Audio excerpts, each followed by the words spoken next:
Irashay.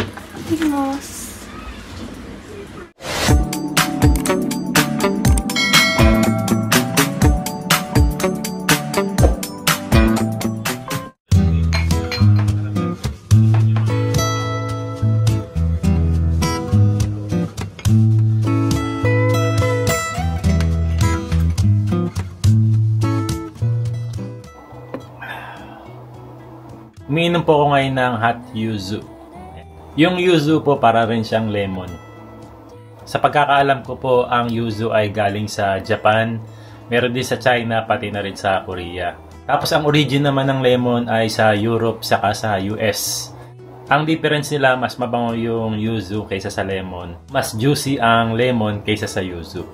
Ang yuzu po kasi magaspang yung balat niya. Tapos ang lemon naman, smooth yung balat niya. Tapos yung yuzu po medyo mas mahal compare po sa lemon. Tapos limited lang and seasonal lang sa Japan. Pero yung mga ganito, all season makakabili ka naman kasi ano na siya, gawa na siya. Yan, ito yung ninom namin lalo na kapag masama yung pakiramdam namin. Kaya nung ilang araw na may sakit kami, ito yung laging ininom namin. And kahit walang sakit naman pwede namang uminom nito, no? Lalo na kapag malamig ang panahon at gusto mong uminom ng drinks, ng hot drinks. Lalo ngayong umaga, sobrang lamig na naman. Pero yun, ako nga pala, simula kahapon, okay na kami. Wala na po kaming mga sakit. Magaling na rin ako. Kasi ako yung huling na hawaan ng sakit. Magaling na po ako. Simula bukas, papasok na rin ako sa trabaho. Ayan.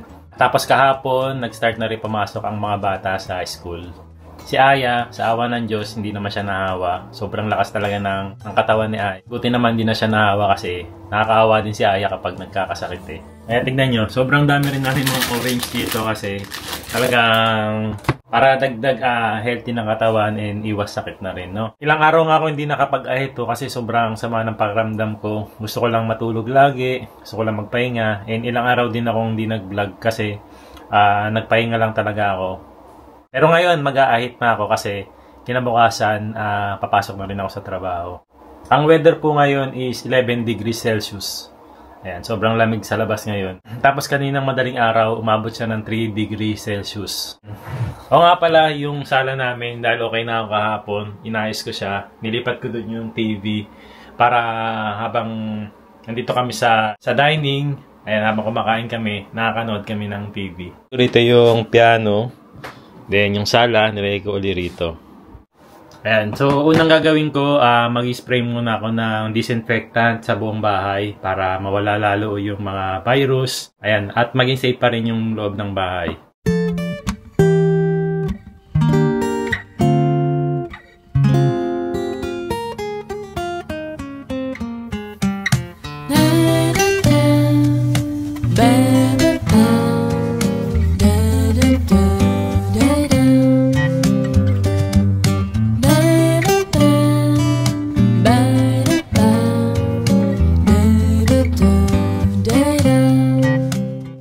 Itong spray na to nabili natin sa Amazon. Tapos ito namang alcohol, 99.99%. Ayan.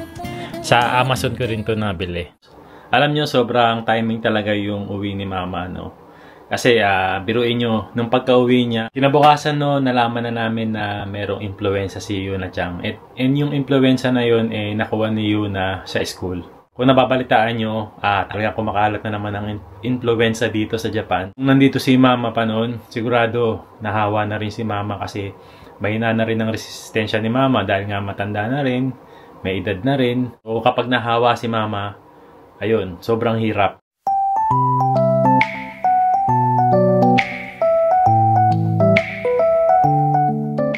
Time check po, 11:30 ng umaga.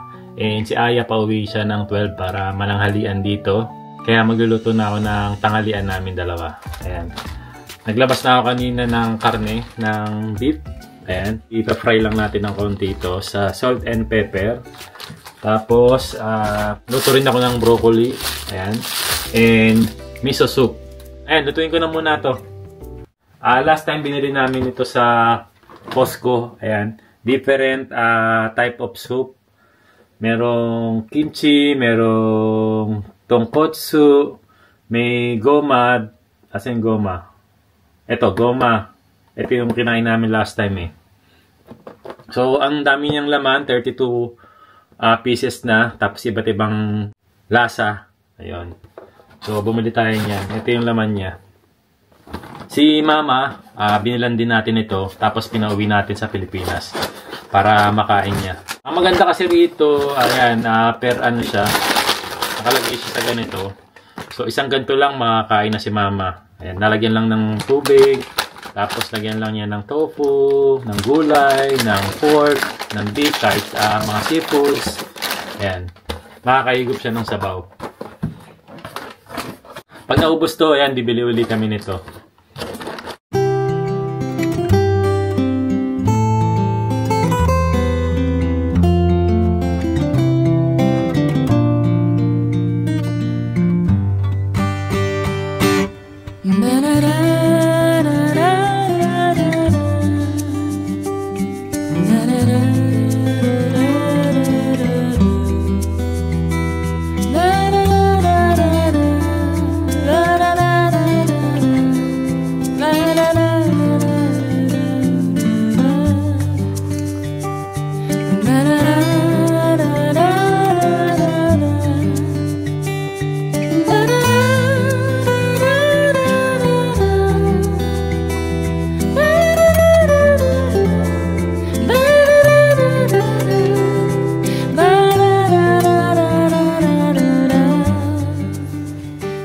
Ayan, palabas na po ako ng bahay at may pupuntahan lang tayo saglit.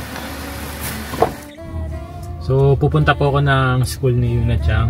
Ngayong araw kasi meron silang class observation.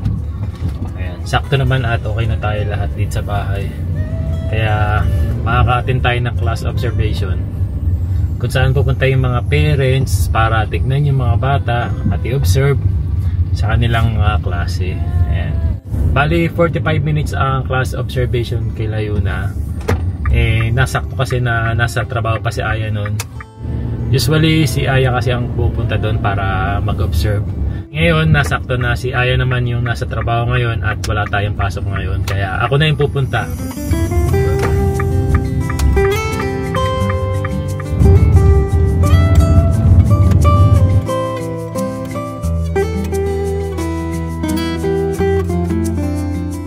Dito na po ako sa school and hindi ko na kayo masasama doon, no. Bawal po ang pictures and bawal din po ang video sa loob ng klase. Ayan.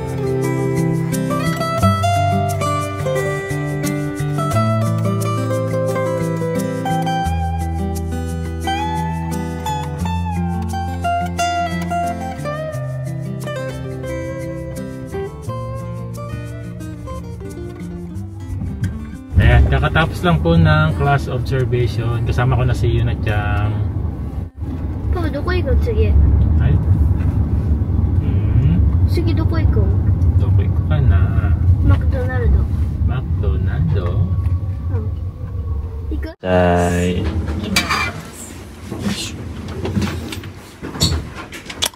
Ingat ha. Alright, bye-bye. Ingat sa work.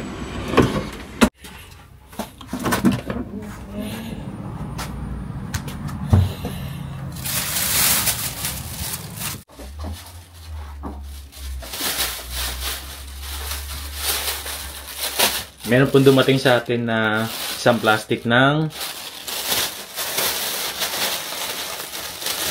ayan, persimmon kaki.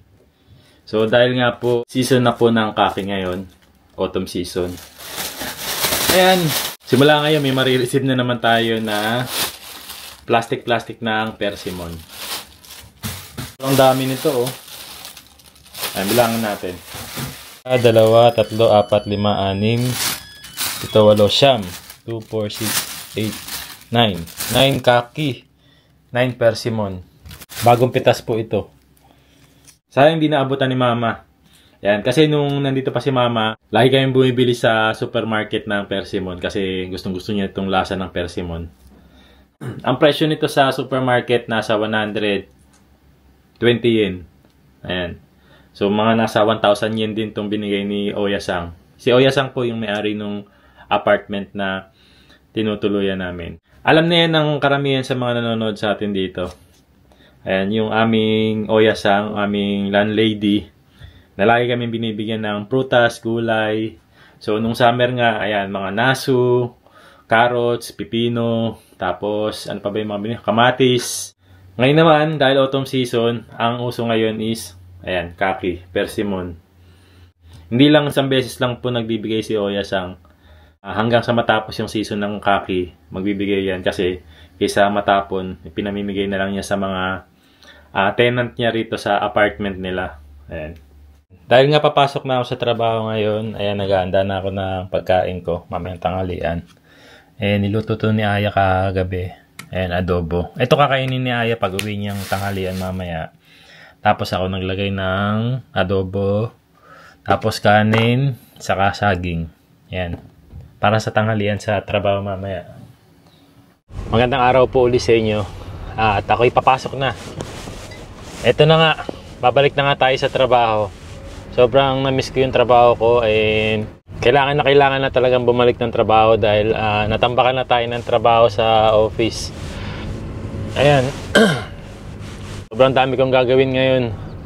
Kaya, ayan, back to work na talaga. Non-stop kasi yung inquiries namin ngayon sa Entrust and ayan, sobrang daming gustong magkaroon ng bahay dito sa Japan and sobrang excited din kami na matulungan yung mga kababayan natin dito sa Japan. Anyway, habang nasa biyahe po ako, may sasagutin lang po ako, no? Kasi marami din nag-i-inquire sa amin sa Dahea Stay. Ito po yung Airbnb staycation namin sa Pilipinas. Ayan, Japan style Airbnb na nasa Pilipinas. Ayan, kung hindi ka pa nakakapunta ng Japan or nakapunta ka na ng Japan pero namimiss mo ang Japan, gusto mo rin pa-experience ito sa pamilya mo, kahit nasa Pilipinas lang sila, ayan, try mo na mag-stay dito sa aming Airbnb unit na matatagpuan po sa Mandaluyong. Itong aming Japan style Airbnb staycation, ang Dahea Stay. Ito po yung kauna-unahang Airbnb business po namin na nasa Pilipinas. Ayan. So bakit nasa Pilipinas yung business namin? Dito naman kami nakatira. Isa sa mga reason kung bakit ako gumawa ng Airbnb staycation business sa Pilipinas is sa ilang mga dahilan, ano. Ayan, unang-una diyan syempre investment. Then pangalawa, kapag uuwi kami ng Pilipinas, ayan, at least meron kami mapag-stayan sa Pilipinas na nasa Manila area lang. Ito ang Dahea Stay na matatagpuan sa Mandaluyong. Diba, kapag uuwi kami ng Pilipinas, hindi na namin kailangan magrenta ng Airbnb. Ayan, kaya naman kung nagbabala kayo na mag-stay sa Manila area, ayan, dito sa Mandaluyong, baka gusto nyo subukan ang Dahea Stay. Ayan, ito po yung aming Facebook page. Tapos, kung gusto nyo namang mag-book na, ilalagay naman natin sa comment section yung Airbnb link para i-click nyo lang yan. Tapos makalalaman nyo na kung magkano yung presyo. Tapos malalaman nyo na rin yung mga available na dates. Pwede na kayong dumirekta po dyan sa link na yan. Yung December natin, malapit na rin siyang ma-fully book. Kaya unahan na lang po sa pagbubook. Hindi na rin pong kalimutan na i-like and i-follow yung aming Facebook page, Dahea Stay. Ayan, maraming salamat po. J Pinoy Vlogs, ang kasama nyo lagi kahit saan. J Pinoy Vlogs, papakita nila ang buhay sa Japan. Pamilya ang kasama at laging may saya. Kasama kayo mga kababayan sa J Pinoy Vlogs.